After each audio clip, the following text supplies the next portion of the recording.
Bar association की जानिब से बजरिया एलामिया वकला बरादरी को मुख्तलिफ मुकदमात की पैरवी से रोके जाने के हवाले से अदालत आलिया पेशावर हाई कोर्ट का बहुत ही अहम फैसला। फैसले की तहकीक और हक़ाइक़ की तरफ जाने से पहले मैं आपको बताता चलूं कि ये सवाल था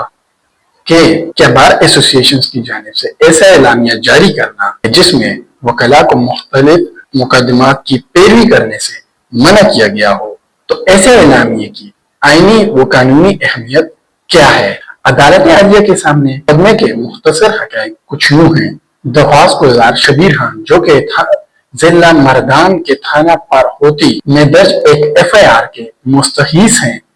वो दरख्वास्त गुजार हैं, जिसमें याद रहे कि जो मुल्ज़िमान नामजद किए गए हैं वो मर्दान बार एसोसिएशन के मेंबर्स भी हैं और उन मेंबर्स ने मर्दान में एडिशनल डिस्ट्रिक्ट एंड सेशन जज से उस केस के अंदर जमानत कबल अज़ गिरफ्तारी हासिल कर रखी है, जिसके खिलाफ दरख्वास्त गुजार ने मज़कूरा बाला जमानत कबल अज़ गिरफ्तारी को जिला मर्दान के बजाय किसी भी दूसरे जिले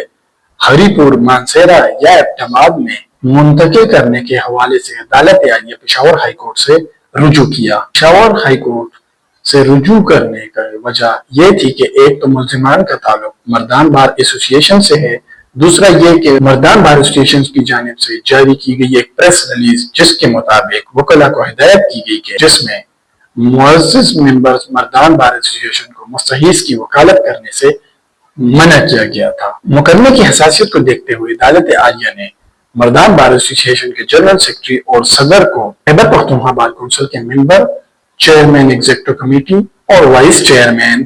खैबर पख्तूनख्वा बार काउंसिल और पेशावर हाई कोर्ट बार के सदर और जनरल सेक्रेटरी को अदालत के अंदर पेश होने का हुक्म दिया, जिसके बाद फरीकैन के वकला समेत वकला बरादरी ने अदालत आलिया के सामने हाजिरी की। अदालत आलिया के सामने सबसे पहले तो ये बात रखी गई कि मर्दान बार एसोसिएशन उस प्रेस रिलीज से दस्तबरदार हो चुकी है और इस ज़मीन में दस्तबरदारी का नोटिस भी अदालत आलिया के सामने पेश किया गया और इस फैसले को अदालत आलिया ने सराहा और उसके बाद अदालत आलिया ने फैसले का आगाज कानून की हुक्मरानी और अहमियत से किया और ये करार दिया कि बार एसोसिएशन सिर्फ पेशावराना तंजीमें ही नहीं बल्कि अदलिया की आज़ादी की सरपरस्त हैं और इनका किरदार बराह रास्त निज़ाम अदल पर पड़ता है। और उसके बाद कॉन्स्टिट्यूशन के आर्टिकल 10A का हवाला दिया कि आर्टिकल 10A के मुताबिक मुनसिफाना ट्रायल और फरीकैन को